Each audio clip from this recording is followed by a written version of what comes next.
제가 모처럼 준비한 효도 여행. 공항에서 시어머니는 몰래 친척들을 끌어들여 제게 400만 원에 달하는 항공권을 강요했습니다. 남편마저 비겁하게 침묵하며 저를 외면했습니다. 그 순간 제 마음속 무언가가 산산조각 났습니다. 저는 망연자실하지 않았습니다. 그들은 제가 가족의 이름으로 저지른 이 배신에 어떻게 맞설지 결코 상상조차 못할 겁니다. 계속하기 전에 채널을 구독하고 댓글로 어디에서 듣고 계신지 알려주세요. 저는 이하나라고 합니다. 올해 30살이지요.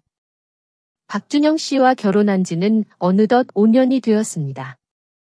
남들처럼 평범하게 살고 싶었고 그렇게 살아왔다고 생각했습니다. 하지만 제 삶은 어느 날 공항에서 완전히 뒤바뀌어 버렸습니다. 마치 오래된 상처가 터져버린 것처럼 말입니다. 그날 인천국제공항은 사람들로 북적였습니다. 제 남편 준영 씨와 저는 시어머니 김영숙 여사님을 모시고 제주도로 효도 여행을 가기로 되어 있었지요. 저희 차가 공항에 도착했을 때 저는 눈을 의심했습니다. 분명 어머니 한 분만 모시고 가기로 했는데 터미널 입구에는 어머니 외에 낯선 얼굴들이 서너 명 더 보였습니다. 친척들이었습니다. 고모님, 삼촌, 그리고 조카들까지. 모두 각자의 커다란 여행 가방을 옆에 둔 채 환하게 웃으며 저희를 기다리고 있었습니다. 시어머니 김영숙 여사님은 뭐가 그리 좋은지 싱글벙글 웃으시며 제게 다가왔습니다. 아이고, 우리 며느라기 왔니? 친척들한테도 얘기했더니 다들 제주도 가고 싶다고 난리더라. 우리 가족 다 같이 가면 더 좋잖아. 마치 이 모든 것이 너무나 당연하다는 듯이 말입니다. 제 심장은 쿵 하고 바닥으로 떨어지는 것 같았습니다. 체크인 카운터에서 문제가 터졌습니다. 직원은 난감한 표정으로 말했습니다. 고객님, 예약은 2분만 되어 있으신데요. 다른 분들은 탑승객 명단에 없습니다. 저는 이미 예상했던 일이었습니다. 시어머니가 슬쩍 웃는 것을 보았습니다. 아이고, 우리 애가 워낙 꼼꼼해서 예약 다 했을 텐데. 이거 분명 항공사 실수일 거야. 지금 바로 표 끊으면 되지 않겠니? 시어머니는 아무렇지 않게 말했지만 직원은 고개를 저었습니다. 죄송하지만 지금은 성수기라 빈자리가 거의 없습니다. 그리고 현장에서 구매하시면 항공료가 비행기 표 한 장당 50만 원까지 올라갈 수 있습니다. 50만 원. 한두 명도 아니고 5에서 7명이면 대체 얼마입니까? 제 얼굴이 하얗게 질렸습니다. 옆에서 안절부절 못하던 남편 준영 씨가 제 팔을 살짝 잡으며 조심스럽게 말했습니다. 여보, 어머니 기분도 있는데 이번 한 번만 봐주면 안 될까? 어차피 우리가 가족이잖아. 그의 목소리는 너무나 약했습니다. 그 말은 제 마음의 비수처럼 박혔습니다. 이번 한 번만? 또 나보고 참으라고. 저는 그 순간 더 이상 참을 수 없다는 것을 깨달았습니다. 제 인내심의 한계는 이미 오래전에 바닥을 드러냈었습니다. 저는 숨을 깊게 들이쉬고 온 힘을 다해 말했습니다. 제 목소리는 놀라울 정도로 차분하고 또렷했습니다.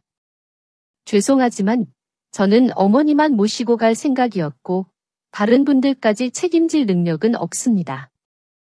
비행기 표는 제가 미리 2분 것만 결제했습니다. 그리고 지금 제가 가진 돈으로 갑자기 불어난 항공료를 감당할 수 없습니다. 이 여행은 취소하겠습니다. 제 말이 끝나자마자 공항 로비는 순간 정적이 흘렀습니다. 시어머니 김영숙 여사님의 얼굴에서 미소가 사라지고 순식간에 새빨개졌다가 창백하게 변했습니다. 친척들의 얼굴에는 당황함과 분노가 뒤섞였습니다. 그들은 웅성거리기 시작했습니다. 뭐야? 여행을 취소한다고? 저런 며느리는 처음 본다. 어떻게 감히 시어른들 앞에서 저렇게 행동해? 저는 그들의 시선을 피하지 않았습니다. 그저 차가운 눈빛으로 그들을 바라보았습니다. 준영 씨는 제 옆에서 얼어붙은 듯 아무 말도 하지 못했습니다. 저는 침착하게 제 여행 가방을 끌고 공항 밖으로 향했습니다.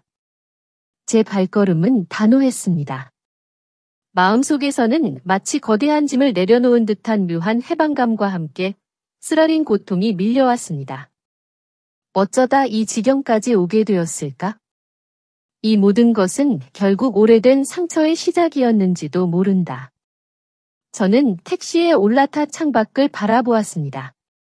공항을 등지고 멀어지는 순간 제 눈앞에는 지난 5년간의 결혼 생활이 파노라마처럼 스쳐 지나갔습니다. 이 모든 균열은 아마도 그 생일 파티에서부터 시작되었을 겁니다. 결혼 초 저는 시댁 식구들에게 잘 보이고 싶었습니다. 특히 시어머니 김영숙 여사님과는 좋은 관계를 유지하고 싶었지요. 시어머니는 언제나 저에게 예의를 갖추라고 하셨지만 왠지 모르게 저를 불편하게 만드는 무언가가 있었습니다. 저는 그 관계를 개선하고 싶었습니다. 그래서 시어머니의 생신 때 저는 깜짝 생일 파티를 열어드리기로 결심했습니다. 제 나름대로는 큰 용기이자 희망의 시작이었지요. 조용하고 따뜻한 가족 식사를 준비해서 어머님께 진심을 보여드리고 싶었습니다.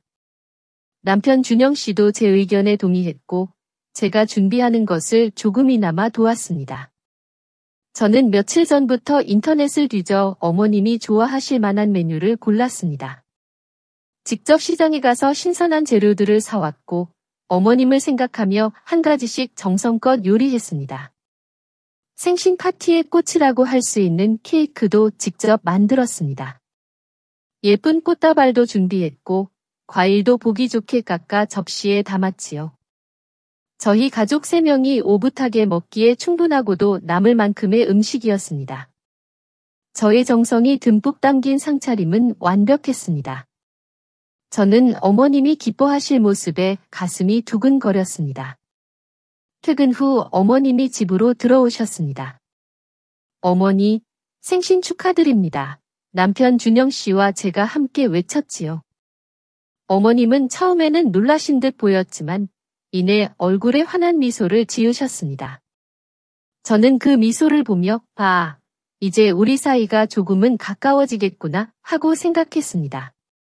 하지만 제 희망은 오래가지 못했습니다. 어머님은 저를 보며 잠시 기뻐하시더니 이내 휴대폰을 들고 친구들에게 전화를 걸기 시작했습니다. 어이, 순자. 나 오늘 생일인데 우리 며느라기가 상다리 부러지게 차려졌지 뭐야? 너희들도 이리 와서 맛있는 거 같이 먹자. 저는 당황스러웠습니다. 얼굴이 하얗게 질렸습니다. 음식은 겨우 우리 세 가족이 먹을 만큼만 준비했는데 갑자기 친구분들을 초대하시다니요. 어머님은 마치 제가 차린 상차림을 자랑하고 싶어 안달이 난 듯했습니다. 하지만 저는 그녀의 허영심 때문에 난감해졌습니다. 저는 어쩔 수 없이 부엌으로 달려가 허둥지둥 배달 음식을 시켰습니다. 땀을 뻘뻘 흘리며 주방과 거실을 오갔습니다. 어머님의 친구분들이 도착했을 때는 이미 제가 녹초가 되어 있었습니다. 어머, 영숙이네 며느리 아니니? 요즘 며느리들은 이렇게 간소하게 생일상을 차리나? 한 분이 상차림을 훑어보며 비웃듯 말했습니다. 우리 며느리는 고급 식당에서 거하게 차려주는데 또 다른 분이 옆에서 거들었습니다. 어머님은 제 편을 들어주기는커녕 오히려 그 말에 동조하듯 말씀하셨습니다. 아유, 얘도 바쁘니 이 정도면 됐죠. 그래도 좀 아쉽긴 하네. 다음엔 더 잘 차려주겠지 뭐. 그 순간 제 마음은 산산조각이 났습니다. 저는 얼굴이 화끈거려 고개를 들 수 없었습니다. 모욕감이 온몸을 감쌌습니다. 제가 정성껏 준비한 모든 노력이 그녀의 허영심 때문에 짓밟히는 기분이었습니다. 저녁 식사가 끝난 후 어머님 친구분들이 돌아가자 저는 겨우 한숨을 돌릴 수 있었습니다. 남편 준영 씨는 제가 속상해하는 것을 보더니 제게 다가와 어설프게 위로했습니다. 여보, 너무 신경 쓰지 마. 다음엔 더 잘하면 되지, 뭐.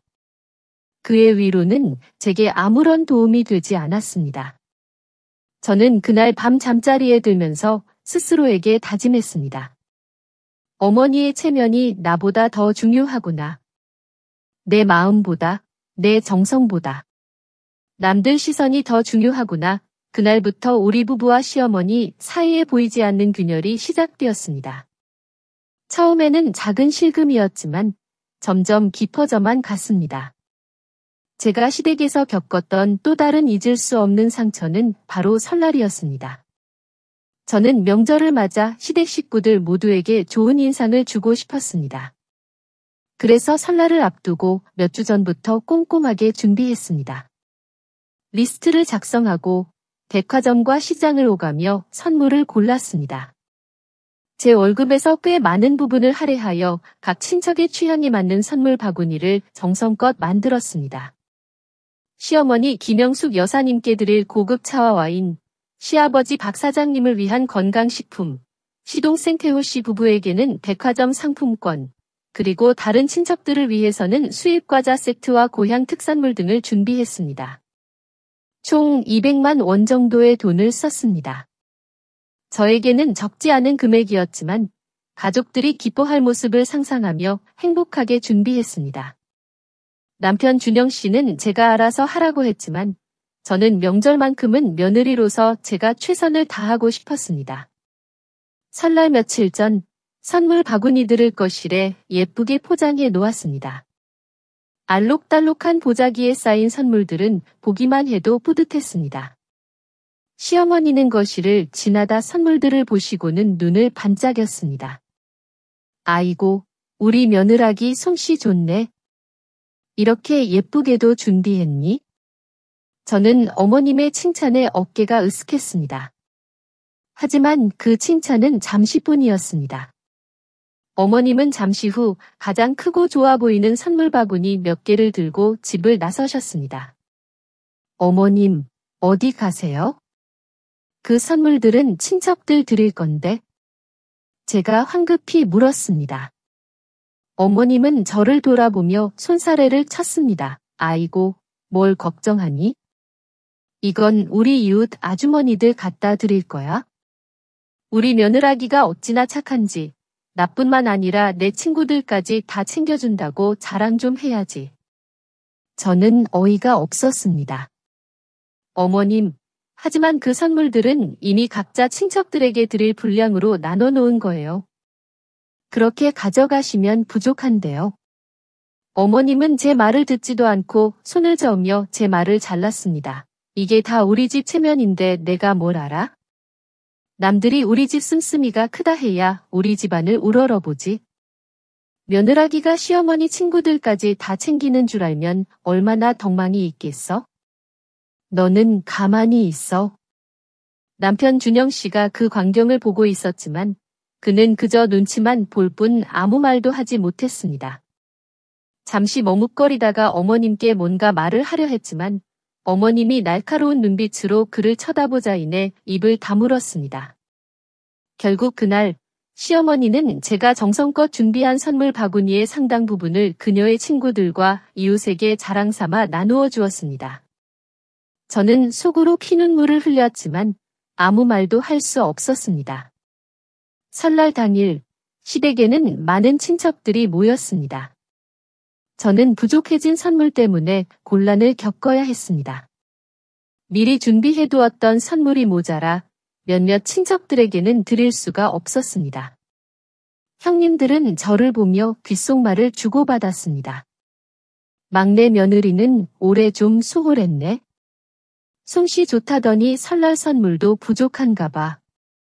너무 야박한 것 아니니?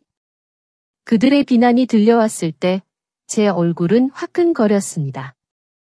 저는 부랴부랴 늦게나마 마트에 가서 선물을 더 사와야 했습니다.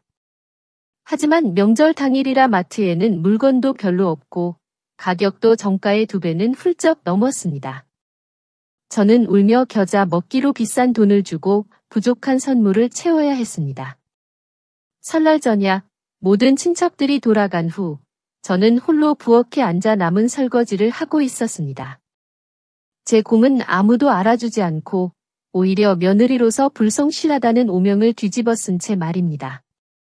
저는 그만 울음을 터뜨리고 말았습니다. 뜨거운 눈물이 하염없이 흘러내렸습니다. 나의 성의가 결국 어머니의 허영심을 채우는 도구에 불과했구나. 그저 남들에게 보여주기 위한 도구였어. 내 진심은 아무도 알아주지 않는구나.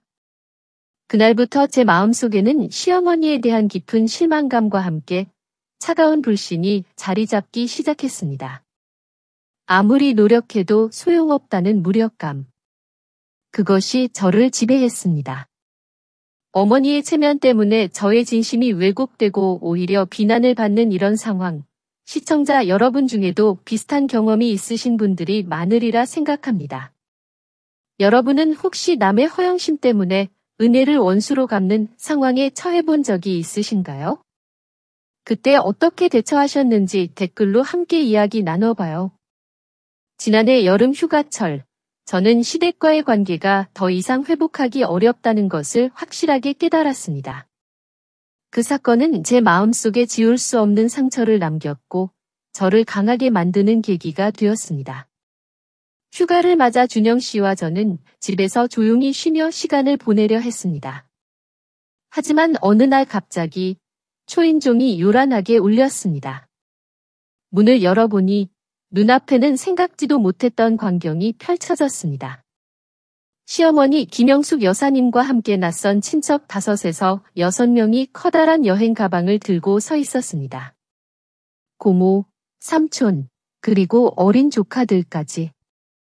모두 해맑게 웃으며 저를 바라보고 있었지요. 저는 순간 얼어붙었습니다. 준영 씨가 뒤늦게 뛰어나오더니 당황한 표정으로 말했습니다. 여보, 엄마가 친척분들한테 우리 집에 놀러 오라고 했나 봐. 여보 바쁠까 봐 미리 말 못했다고. 다 같이 지내면 재미있을 거라고 해서. 제 머릿속은 하얘졌습니다. 미리 말 못했다고? 이게 말이 돼? 그렇게 갑작스러운 불청객들과의 일주일간의 동거가 시작되었습니다. 저는 휴가 내내 허리 한 번 제대로 펴보지 못했습니다. 10명이 넘는 친척들의 아침, 점심, 저녁 식사를 준비해야 했습니다. 삼시세끼상을 차리고, 치우고, 설거지를 하고, 빨래는 산더미처럼 쌓였습니다. 시끄러운 조카들의 재롱도, 친척들의 무심한 말 한마디도 저에게는 고통으로 다가왔습니다. 제 집은 더 이상 제 안식처가 아니었습니다. 동거 닷새째 되던 날이었습니다. 저는 새로 산 원피스 몇 벌과 고가의 화장품이 사라진 것을 발견했습니다. 아무리 찾아도 나오지 않았습니다. 저는 당황스러웠습니다. 설마 남편 준영 씨도 자신의 벨트 컬렉션과 브랜드 가죽 재킷 몇 벌이 없어졌다고 했습니다. 합쳐서 100만 원 정도 되는 물건들이었습니다. 저는 불안한 마음으로 시어머니 김영숙 여사님을 찾아갔습니다. 목소리가 떨렸습니다. 어머님, 제 옷이랑 화장품, 그리고 준영 씨 벨트랑 재킷이 없어졌어요. 혹시 보신 적 있으세요? 집안에 누가 들어온 것 같지는 않은데. 시어머니는 제 말을 듣자마자 얼굴을 찌푸리며 버럭 화를 내셨습니다. 어이구, 얘가 무슨 소리 하는 거야? 누가 그런 걸 탐낸다고 함부로 말해? 우리 집안 망신시키려 하니? 겨우 옷가지나 벨트 몇 개 가지고 뭘 그리 난리야? 남의 집에 와서 그런 걸 훔쳐간다고 생각하다니 내가 너무 상스럽구나. 어머님의 비난에 저는 아무 말도 할 수 없었습니다. 제 마음은 갈기갈기 찢어지는 듯했습니다. 그녀는 친척들의 체면을 위해 제 말을 일축하고 오히려 저를 비난했습니다. 몇 주 후 저는 우연히 페이스북을 보다가 얼어붙었습니다. 작은 조카딸이 제가 잃어버렸던 그 원피스를 입고 활짝 웃고 있는 사진을 올린 것입니다. 그리고 다른 남자 조카는 준영 씨의 가죽 재킷을 입고 새 옷자랑이라는 글과 함께 사진을 올렸더군요. 저는 손이 떨렸습니다. 심장이 두근거렸습니다. 이럴 수가. 저는 이 증거 사진들을 남편 준영 씨에게 보여주었습니다. 그는 사진을 보고 얼굴색이 변했지만 이내 길게 한숨을 쉬더니 말했습니다. 그냥 액땜했다 생각해, 여보. 크게 만들면 집안 싸움만 나. 그냥 잊어버려. 잊어버리라고? 그날 밤 저는 침대에 홀로 누워 소리 없이 울었습니다.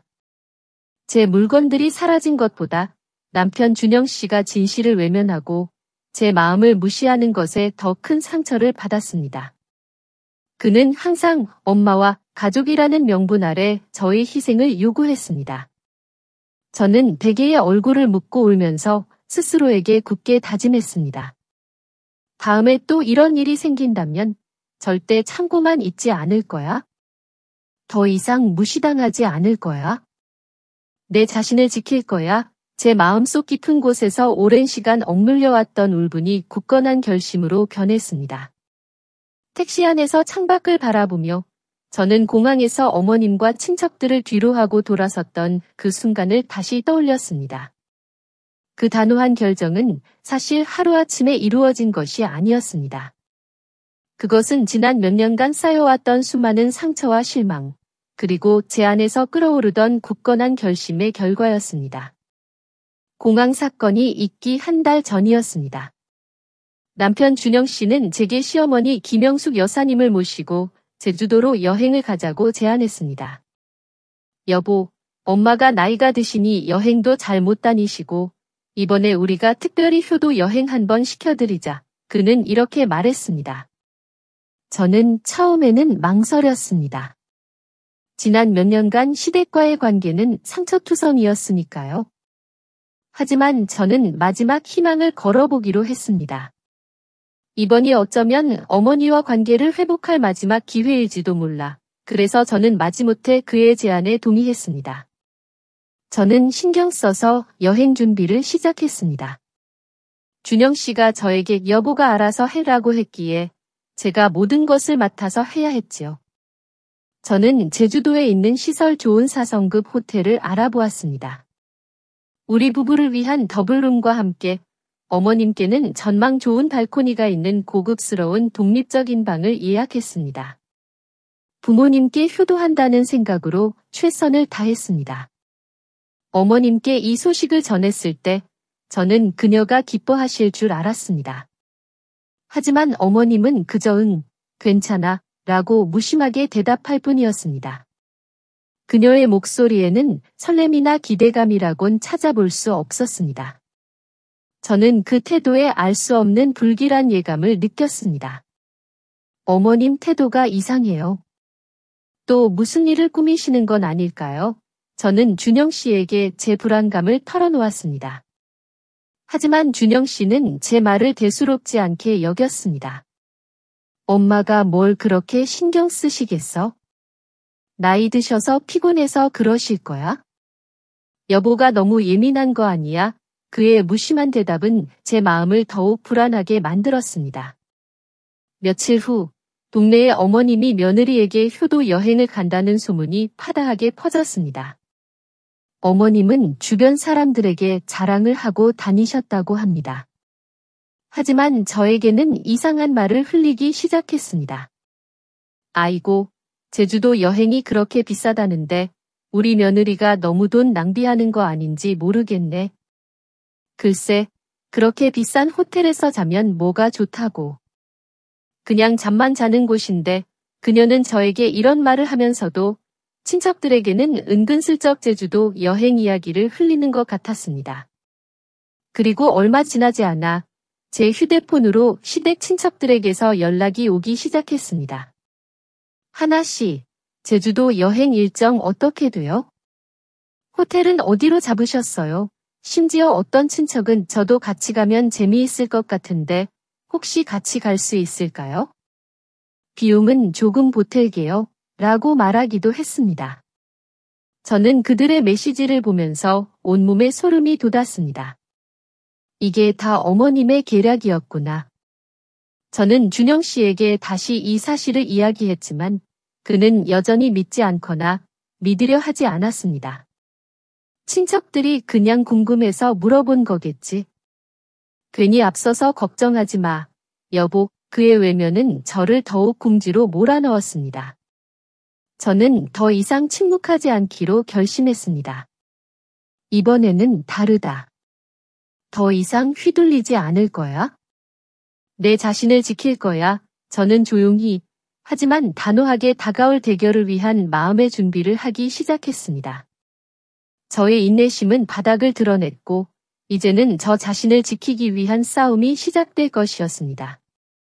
공항을 걸어 나오던 그 순간, 제 마음은 여전히 혼란스러웠습니다. 분노가 가득했지만, 동시에 차가운 공기처럼 상쾌한 해방감도 밀려왔습니다. 마치 오랜 시간 짓눌려 있던 무거운 돌덩이가 가슴에서 떨어져 나간 기분이었습니다. 저는 깊이 숨을 들이쉬었습니다. 태부 가득 신선한 공기가 차오르는 것을 느끼며 조용히 혼잣말했습니다. 이제 충분해. 더 이상 누구에게도 나를 희생시키지 않을 거야. 내 자신을 지킬 거야. 그렇게 단단히 다짐했죠. 발걸음은 힘찼습니다. 집에 도착하자마자 저는 망설이지 않고 친정엄마에게 전화를 걸었습니다. 제 손은 떨렸지만 마음은 그 어느 때보다 확고했습니다.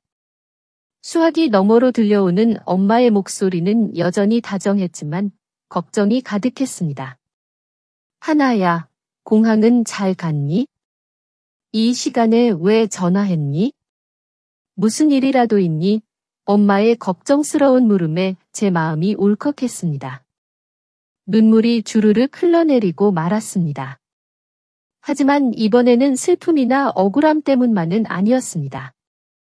그동안 쌓였던 모든 감정들이 한꺼번에 터져나오면서도 동시에 새롭게 피어나는 결심과 해방감의 눈물이었습니다.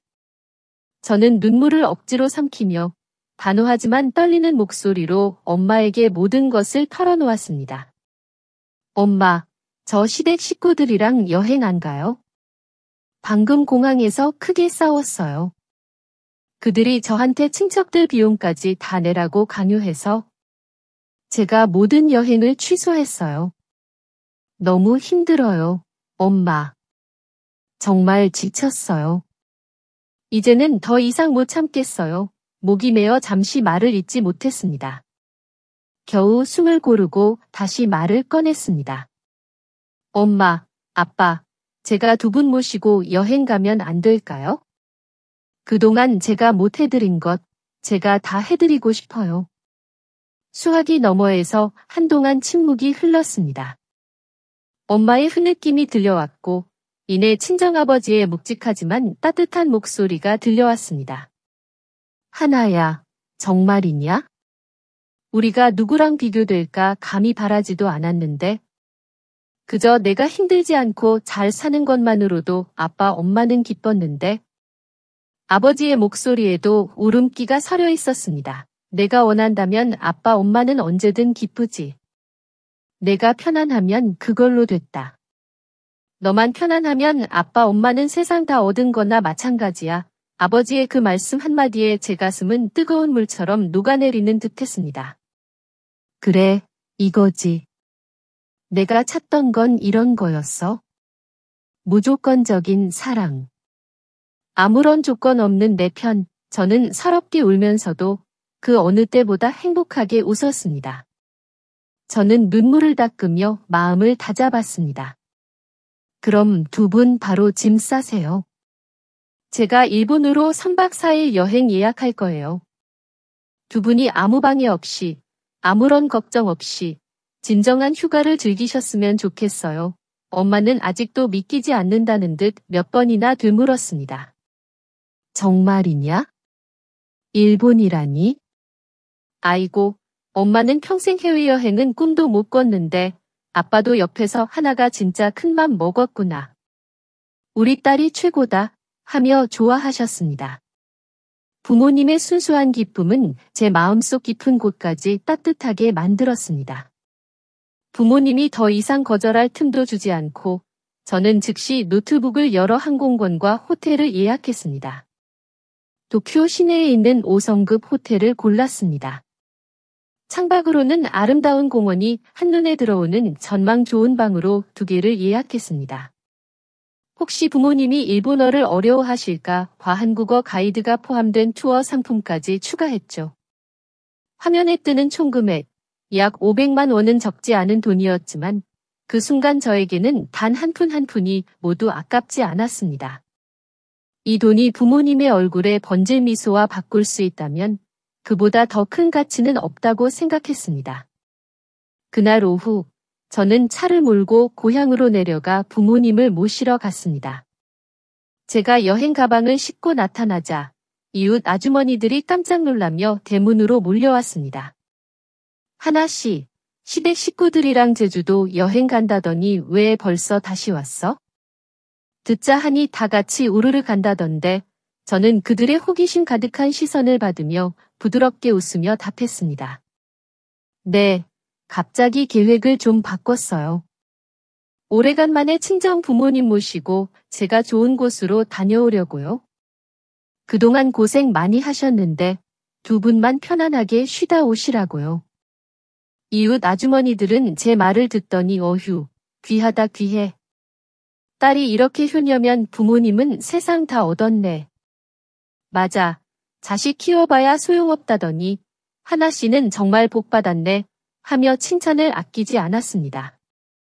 그들의 진심 어린 칭찬은 시댁에 있을 때의 따가운 시선과 비교되면서 제 마음을 더욱 뭉클하게 만들었습니다. 거칠애가 아닌 진정한 사랑과 인정에서 나오는 칭찬이 얼마나 따뜻하고 힘이 되는지 다시금 깨달았습니다. 제 마음은 그 어느 때보다 따뜻해졌고 새로운 여정의 설렘으로 가득 찼습니다. 저와 엄마, 아빠, 이렇게 3사람은 설렘 가득한 마음으로 일본으로 향하는 비행기에 몸을 실었습니다.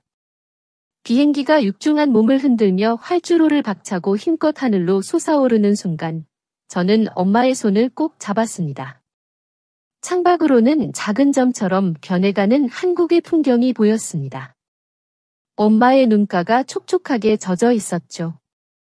난생 처음 비행기를 타고 해외로 나가는 엄마의 모습이 제 마음을 울렸습니다. 엄마는 제 손을 놓지 않은 채 마치 어린아이처럼 연신아이고 이게 꿈이냐 생시냐 하며 감격해 하셨습니다. 아빠도 평소의 근엄한 모습은 온데간데 없이 신이 나서 창밖을 내다보며 희죽희죽 웃고 계셨습니다. 마치 새로운 세상을 발견한 어린아이 같았습니다. 그 모습이 어찌나 행복해 보이던지 제 마음속 깊은 곳까지 따뜻한 온기가 스며드는 것 같았습니다.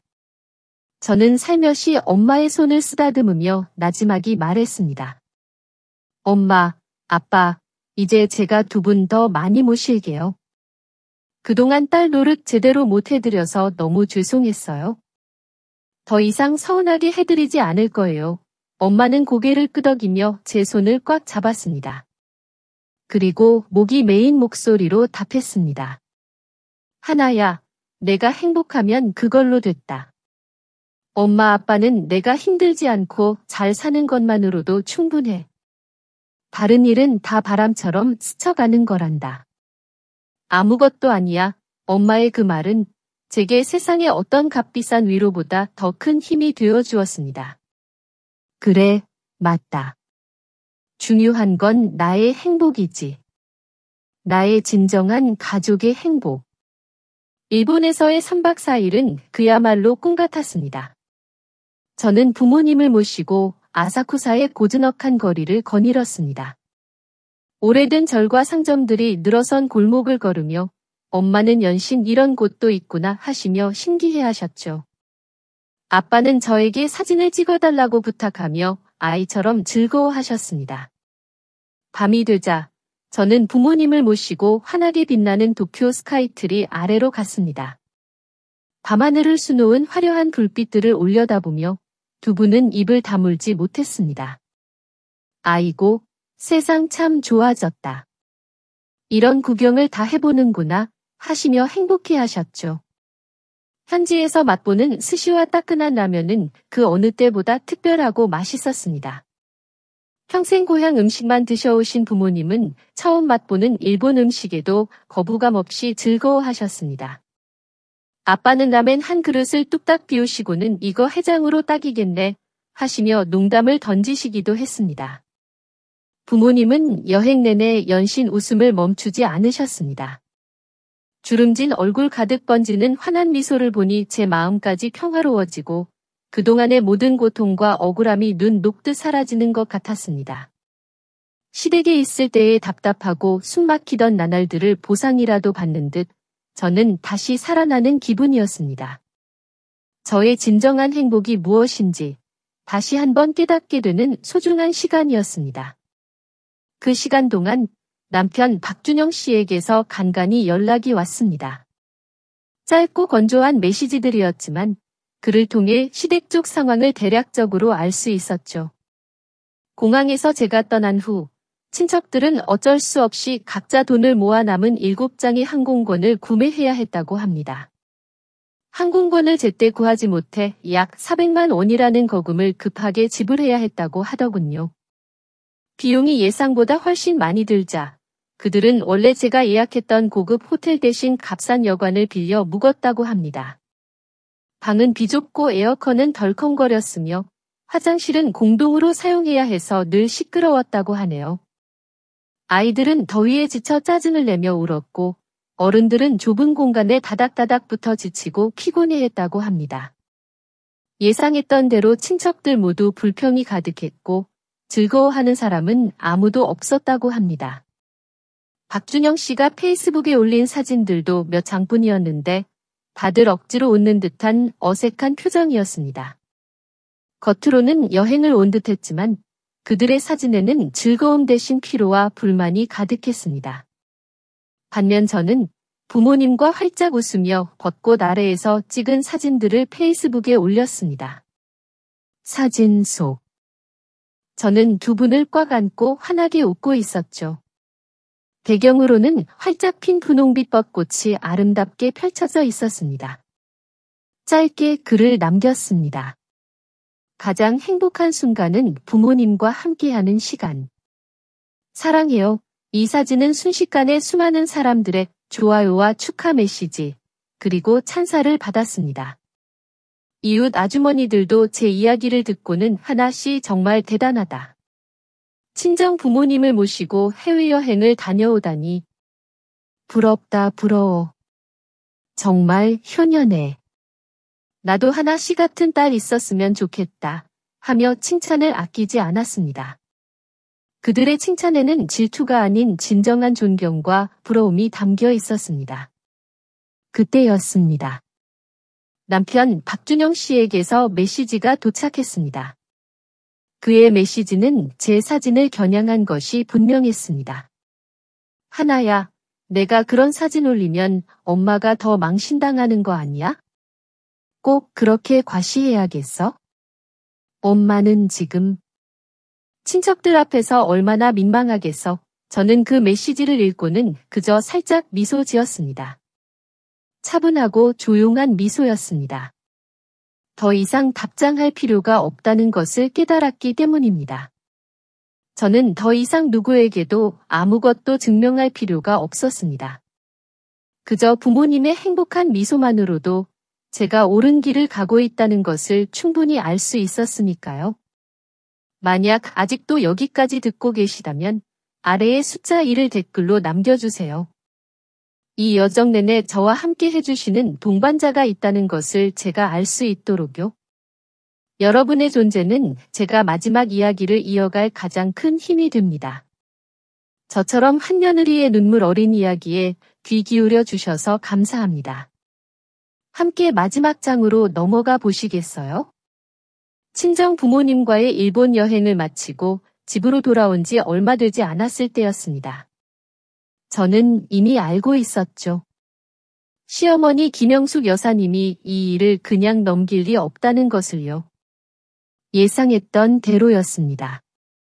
시어머니는 공항에서 돌아오자마자 분노의 이성을 잃은 듯 저희 집으로 쳐들어왔습니다. 현관문이 쾅 하고 열리고 시어머니가 거친 숨을 몰아쉬며 들어섰습니다. 그녀의 얼굴은 분노로 시뻘겋게 달아올라 있었습니다. 눈빛은 저를 잡아먹을 듯했습니다. 하나야, 내가 감히 나를 이렇게 망신시킬 수 있어? 공항에서 친척들을 버리고 갔어? 내가 아직 이 집 며느리 맞아? 시어머니의 목소리는 분노로 떨렸고 마치 화산이 폭발하는 듯했습니다.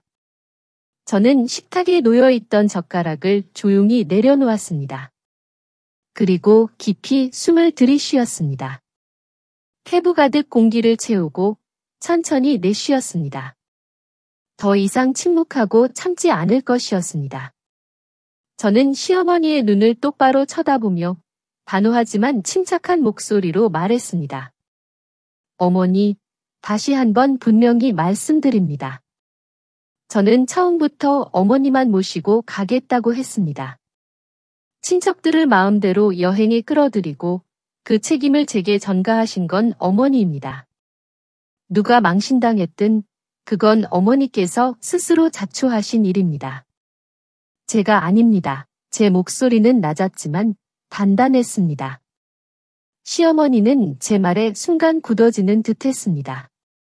하지만 이내 그녀는 벌떡 일어나 제 얼굴에 손가락질을 하며 격분했습니다. 그녀의 손가락은 분노로 부들부들 떨렸습니다. 내가 감히 나한테 이런 말을 해? 내가 내 시어머니다. 내가 뭘 하든 이 집안의 체면을 위해서다. 며느리가 싸가지 없이 시어머니에게 말대꾸를 해? 어딜 감히. 시어머니는 마치 저를 짓밟으려는 듯 기세등등했습니다. 저는 눈 하나 깜빡하지 않았습니다. 흔들림 없는 시선으로 그녀를 마주보며 말을 이었습니다. 네, 어머니는 제 시어머니지만 어머니도 공정하셔야 합니다. 저는 돈 뽑는 기계가 아니고 어머니의 허영심을 채우는 도구도 아닙니다. 어머니의 그런 행동은 결국 어머니의 진짜 모습을 드러낼 뿐입니다. 누구의 체면도 살리지 못했습니다. 제 목소리는 한음 또렷하게 들렸습니다. 집안 공기는 마치 끈적한 물처럼 팽팽하게 얼어붙었습니다. 남편 박준영 씨는 옆에 앉아 있었지만 얼굴이 새파랗게 질린 채 아무 말도 하지 못하고 고개만 숙이고 있었습니다. 저는 멈추지 않고 그동안 제 가슴 속에 쌓아두었던 모든 억울한 일들을 하나씩 꺼내기 시작했습니다. 시어머니의 눈을 똑바로 쳐다보며 과거의 일들을 다시 상기시켰습니다. 어머니께서는 혹시 작년 어머니 생신을 기억하십니까? 제가 어머니를 위해 깜짝 파티를 준비했지만 어머니께서는 제게 한마디 상의도 없이 친구분들을 잔뜩 부르셨습니다. 결국 저는 부족한 음식 때문에 허둥지둥 배달 음식을 시키고 손님들에게 어설픈 며느리라는 비난을 받았습니다. 그때 저는 얼마나 비참했는지 아십니까? 그때 제 기분은 어떠셨을 것 같으세요? 시어머니는 제 말에 순간 움찔하는 듯했습니다. 그녀의 입술이 미세하게 떨렸지만 아무런 반응도 하지 못했습니다. 저는 계속해서 말을 이어갔습니다.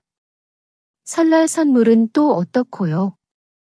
제가 제 월급을 탈탈 털어 약 200만 원에 달하는 선물들을 정성껏 준비했습니다.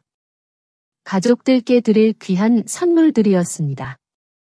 그런데 어머니께서는 그 선물 중 절반이나 가져다 이웃에게 자랑하며 주셨습니다. 결국 저는 친척들에게 드릴 선물이 부족해졌고 명절 직전에 마트에 가서 평소 2배가 넘는 돈을 주고 급히 선물을 사야 했습니다. 그때 어머니는 제 체면을 조금이라도 생각하셨습니까? 단 한 번이라도 제 고생을 헤아려 주셨습니까? 방 안의 분위기는 더욱 무겁게 가라앉았습니다. 남편 박준영 씨는 고개를 푹 숙인 채 식탁만 응시했습니다. 시어머니 김영숙 여사님은 입술을 달싹거렸지만 아무런 말도 나오지 않는 듯했습니다. 저는 마지막까지 숨겨왔던 가장 큰 상처를 꺼냈습니다. 그리고 지난 명절 연휴 때 어머니께서는 저희에게 한마디 상의도 없이 친척 5대 6명을 저희 집에 한 주일이나 머물게 하셨죠. 먹고 자고 하는 모든 것을 제가 시종처럼 감당해야 했습니다. 숨 쉬는 것조차 어려웠습니다. 그러다 결국 제 옷 몇 벌과 남편의 벨트, 가죽 재킷까지 사라졌습니다. 약 100만 원에 달하는 물건들이었습니다. 제가 어머니께 이 사실을 말씀드렸을 때 어머니께서는 오히려 저를 탐욕스러운 거짓말쟁이 취급하며 꾸짖으셨습니다. 우리 집안 망신시키려 하니? 라고요. 나중에 그들이 SNS에 자랑하는 사진까지 있었는데도요. 어머니, 혹시 기억하십니까? 그때 제 마음이 얼마나 산산조각 났는지 아십니까? 시어머니의 얼굴은 새파랗게 질렸고 그녀의 눈동자는 이리저리 흔들리며 어떻게든 부인할 방법을 찾는 듯했습니다. 그녀는 저를 노려봤지만 이미 말문이 막힌 듯 아무런 말도 하지 못했습니다. 하지만 저는 그녀의 눈을 똑바로 쳐다보며 단호하게 말했습니다. 그 모든 일들을 저는 남편을 생각해서 어머니와의 정을 생각해서 침묵하고 참아왔습니다. 하지만 침묵이 곧 유민한다는 뜻은 아닙니다. 저는 더 이상 어머니의 허영심을 위한 도구가 될 수 없습니다. 효도는 어머니께서 마음대로 하라고 허락하는 도구가 아닙니다. 저는 며느리이지 어머니께서 마음대로 쓰고 자랑할 돈 뽑는 기계가 아닙니다. 제 단호한 말이 온 거실에 울려 퍼지자 방은 순식간에 정적에 휩싸였습니다. 시어머니는 분노와 굴욕감으로 부들부들 떨며 제게 손가락질했지만 더 이상 아무런 말도 내뱉지 못했습니다. 입술은 굳게 다물렸고 얼굴은 분노로 시뻘개져 있었습니다. 바로 그때였습니다. 팽팽한 긴장감 속의 남편 박준영 씨의 핸드폰에서 벨소리가 울렸습니다. 친척 중 한 고모에게서 걸려온 영상통화였습니다. 남편은 당황하여 허둥지둥 전화를 받았습니다. 화면에 나타난 친척 몇몇이 시어머니 김영숙 여사님을 보자마자 수군거리기 시작했습니다. 그들의 목소리는 분명히 들렸습니다. 김영숙 씨, 이번엔 정말 잘못하셨어요. 하나 씨 말이 맞아요. 처음부터 하나 씨는 김영숙 씨만 모신다고 했지 우리 모두를 책임지겠다고 한 적 없잖아요. 또 다른 친척이 거들었습니다. 맞아요. 우리가 언니 말을 믿고 따라갔는데 이 지경이 되니 하나 씨가 불쌍하네요. 얼마나 많은 오해와 억울함을 감당했을까요? 그들의 말은 시어머니의 뺨을 때리는 것과 같았습니다. 저는 그 틈을 놓치지 않았습니다. 침착했지만 분명한 목소리로 하면 속 친척들과 시어머니에게 모두 들리도록 말했습니다. 저는 구구절절 설명하고 싶지 않습니다. 모두가 보셨듯이 저는 여러 번 참았습니다. 하지만 더 참는 것은 이 잘못을 계속해서 방조하는 것일 뿐입니다. 모든 것이 분명해져야 한다고 생각합니다. 이것은 옳고 그름의 문제입니다. 영상통화 너머에서 몇몇 친척들의 고개 끄덕이는 소리가 들려왔습니다. 한 삼촌이 고개를 끄덕이며 말했습니다. 맞아요. 우리도 공정하게 생각해야 합니다. 하나 씨 말이 틀리지 않았어요. 결국 모두가 책임을 져야 할 일이었는데 한 사람에게만 다 뒤집어 씌우면 안 되죠. 친척들의 그 말은 시어머니 김영숙 여사님의 허영심에 정면으로 꽂히는 비수 같았습니다. 그녀는 몸을 부들부들 떨었습니다. 입술은 떨렸지만 더 이상 아무런 반박도 하지 못했습니다. 그녀는 결국 의자에 풀썩 주저앉아 거친 숨을 몰아쉬었습니다. 분노와 굴욕감, 그리고 텅 빈 허탈감이 그녀를 덮치는 듯했습니다. 더 이상 아무 말도 할 수 없었습니다. 저는 이것이 끝이 아니라 시작이라는 것을 알았지만 적어도 오늘 그 저울의 균형이 드디어 제 쪽으로 기울기 시작했다는 것을 느꼈습니다. 친척들과의 영상통화가 끝난 후 거실은 선풍기 돌아가는 소리만이 띠걱거릴 뿐 깊은 침묵에 잠겼습니다. 공기마저 무겁게 내려앉아 숨쉬기조차 어려웠죠. 시어머니 김영숙 여사님은 의자에 주저앉아 두 손을 부들부들 떨더니 갑자기 서럽게 흐느끼기 시작했습니다. 그 소리는 점점 커져 울부짖음이 되었습니다. 여러분, 내가 뭘 그렇게 잘못했다고 나를 이렇게 죄인 취급해요? 내가 겨우 이깟 일로 평생 자식들 위해 희생하고 온갖 고생 다 했는데 이제 와서 늙은 나에게 이렇게 모욕을 줘야 합니까? 그저 다 같이 즐겁게 여행 가고 싶었을 뿐인데 왜 저를 이렇게 죄인으로 만들어요? 나는 너무 서러워요. 내가 뭘 그렇게 잘못했다고? 그녀의 목소리는 흐느낌에 막혀 나왔고 울면서 제 탓을 하고 친척들을 탓하는 말들이 뒤섞여 나왔습니다. 그녀의 뺨을 타고 흘러내리는 눈물은 겉으로 보기에는 안쓰러웠을지 모릅니다. 하지만 저에게는 그저 또 하나의 연극일 뿐이었습니다. 저는 시어머니가 눈물로 다른 사람의 동정을 얻어 자신을 피해자로 만드는 모습을 너무나 많이 보아왔으니까요. 제 마음은 더 이상 흔들리지 않았습니다. 남편 박준영 씨는 엄마가 우는 것을 보자 당황하여 허둥지둥 달려가 그녀를 부축했습니다. 그는 시어머니의 어깨를 감싸 안으며 저를 향해 소리쳤습니다. 하나야, 너무 심한 거 아니야? 아무리 그래도 엄마인데. 엄마가 혹시 잘못하셨더라도 좀 부드럽게 말씀드려야지. 엄마를 이렇게 막다른 길로 몰아넣으면 어떡해? 엄마는 그저 가족들이 다 같이 즐겁게 지내길 바랐을 뿐이야. 그의 목소리에는 저를 나무라는 듯한 뉘앙스가 분명히 담겨 있었습니다. 저는 차가운 눈빛으로 남편을 바라봤습니다. 제 목소리는 낮았지만 단호하고 또렷했습니다. 여보, 그게 가볍게 넘길 일이라고 생각하세요? 당신은 몰라요. 제가 그동안 얼마나 많은 눈물을 삼키며 억지로 참아왔는지 아세요? 생신 때부터 설날, 그리고 친척들이 우리 집에 와서 한 주일이나 머물렀던 일까지. 저는 매번 손해를 감수하면서도 어머니를 생각해서, 당신을 생각해서 참았습니다. 하지만 계속 참기만 한다면 결국 저는 나약해질 뿐입니다. 오늘은 더 이상 침묵할 수 없었어요. 아니, 침묵해서는 안 된다고 생각했어요. 남편은 제 말에 말문이 막힌 듯 입술만 달싹거렸습니다. 저는 그에게 다시 한번 분명히 말했습니다. 엄마는 체면을 원했을 뿐입니다. 그 허울 좋은 체면 때문에 제가 방패막이가 되어 친척과 이웃에게 손가락질 받았습니다. 제가 얼마나 많은 오해를 받고 얼마나 많은 상처를 받았는지 당신은 알기나 합니까? 이제 충분해요.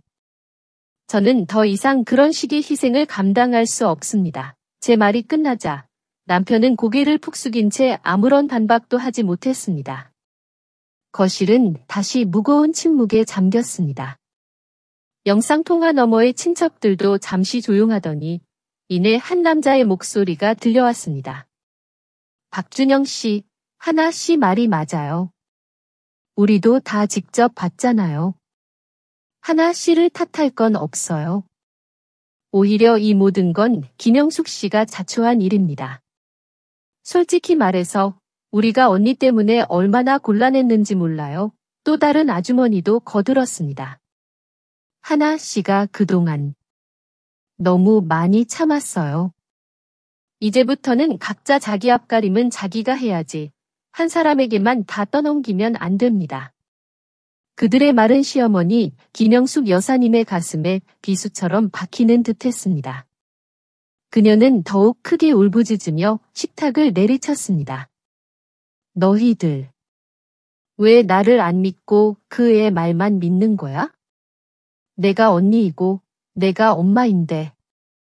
평생 너희들을 위해 얼마나 애썼는데. 겨우 며느리 하나 때문에 나에게 등을 돌리는 거야? 그녀는 발악하듯 소리쳤지만 이번에는 아무도 시어머니를 편들지 않았습니다. 예전에는 그녀의 말에 동조했던 친척들도 이제는 그저 한숨만 내쉬거나 못마땅한 표정으로 고개를 저을 뿐이었습니다. 한 시누이가 단호하게 말했습니다. 형님, 요즘 세상에 누가 한 집안의 모든 짐을 다 짊어져요? 형님도 자신을 돌아보세요. 더 이상 예전 같지 않습니다. 남편 박준영 씨는 의자에 주저앉아 두 손으로 머리를 쥐어뜯으며 절망스러운 눈빛을 했습니다. 그는 엄마를 변호하고 싶었겠지만 제가 내세운 논리적인 이유들과 친척들의 동조가 그의 입을 막아버렸습니다. 그는 완전히 힘을 잃은 듯 보였습니다. 저는 시어머니 김영숙 여사님을 바라봤습니다. 제 목소리는 침착했지만 그 어느 때보다 단호했습니다. 어머니, 저는 싸우거나 반항하고 싶지 않았습니다. 하지만 어머니께서는 너무 여러 번 선을 넘으셨습니다. 저는 더 이상 어머니의 눈물이나 변명을 믿지 않을 겁니다. 이제부터는 제가 옳다고 생각하는 대로 행동할 것입니다. 무조건적인 희생은 없을 겁니다. 시어머니는 고개를 번쩍 들었습니다. 눈은 붉게 충혈되었고 입술은 분노와 굴욕감으로 파르르 떨렸습니다. 하지만 그 눈빛은 초점을 잃은 듯 텅 비어 있었습니다. 그녀가 한때 온 가족을 억압하고 지배했던 그 권위는 파도에 휩쓸린 모래성처럼 허물어져 내렸습니다. 누구도 더 이상 말을 꺼내지 않았습니다. 방 안은 무거운 침묵에 잠겼습니다. 영상통화 너머의 친척들은 나지막이 고개를 끄덕이더니 한 사람씩 조용히 통화를 종료했습니다. 남편 박준영 씨는 여전히 아무 말 없이 앉아 있었습니다. 저는 식탁 위에 어질러진 그릇들을 치우기 위해 일어섰습니다. 마음속에는 피로감과 동시에 깊은 안도감이 밀려왔습니다. 이 대결이 완전히 끝난 것은 아니라는 것을 알았지만 적어도 오늘 그 저울의 균형이 드디어 제 쪽으로 기울기 시작했다는 것을 느꼈습니다. 그날의 사건 이후 저희 집안 분위기는 완전히 달라졌습니다. 저를 늘 억압하고 깔보았던 시어머니 김영숙 여사님은 이제 눈에 띄게 조심스러워지셨습니다.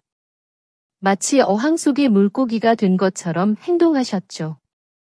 저와 이야기할 때도 더 이상 목소리를 높이거나 제 의견을 묻지 않고 마음대로 결정을 내리지 않으셨습니다. 그녀의 눈빛에는 여전히 불쾌함이 서려 있을 때도 있었지만 지난 일을 겪으면서 저를 더 이상 만만하게 볼 수 없는 상대라는 것을 분명히 이해하신 듯했습니다.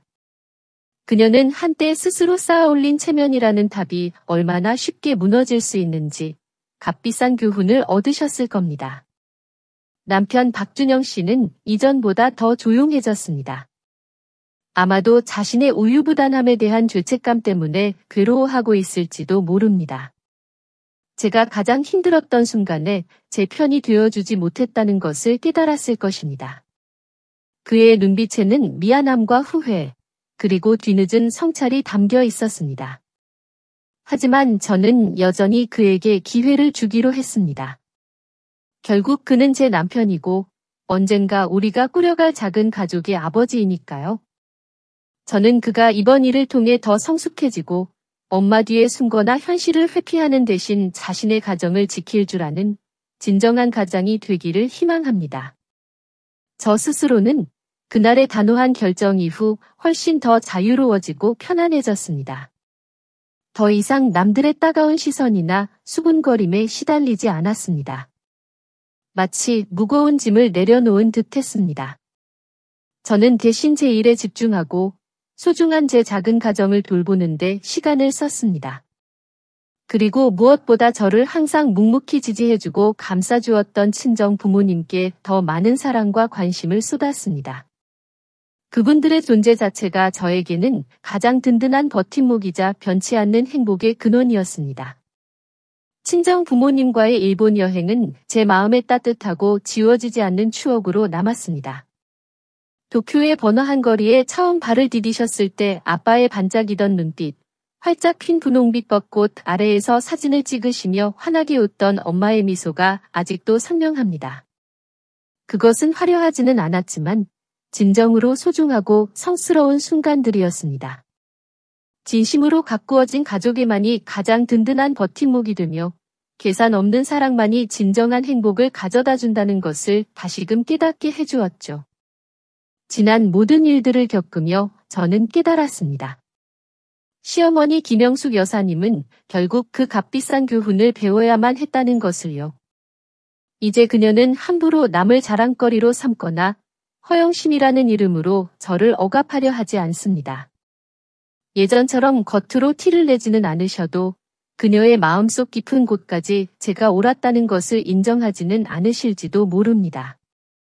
하지만 적어도 이제는 그녀가 더 이상 예전처럼 행동한다면 손해를 보는 것은 제가 아니라 바로 그녀 자신이라는 것을 분명히 이해했습니다.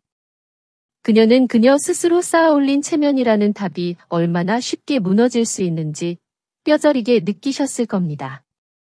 많은 사람들이 저에게 묻곤 했습니다. 며느리는 무조건적으로 시댁에 희생해야 하는 건가요?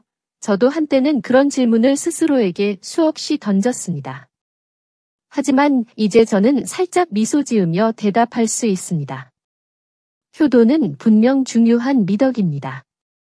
자식된 도리로서 부모님을 공경하고 보살피는 것은 당연한 일이죠. 하지만 효도가 무조건적인 희생을 의미하지는 않습니다. 맹목적으로 참기만 한다면 결국 남들은 그것을 당연하게 여기고 계속해서 선을 넘을 것입니다. 상대가 아무리 소중한 가족이라 할지라도 올바르지 않은 요구에는 단호하게 아니요라고 말할 줄 아는 용기가 필요합니다. 그래야만 자신의 존중과 공정함을 지킬 수 있습니다. 저는 이제 깨달았습니다. 때로는 안 된다고 말하는 것이 무례한 것이 아니라 바로 자신을 보호하는 방법이라는 것을요. 진정한 가족의 화합은 일방적인 복종이나 억압에서 오는 것이 아닙니다. 그것은 서로에 대한 존중, 그리고 각자의 경계를 인정하는 것에서 비로소 시작됩니다. 건강한 관계는 그 위에만 세워질 수 있습니다. 이 모든 경험을 통해 저는 몇 가지 중요한 교훈을 얻었습니다.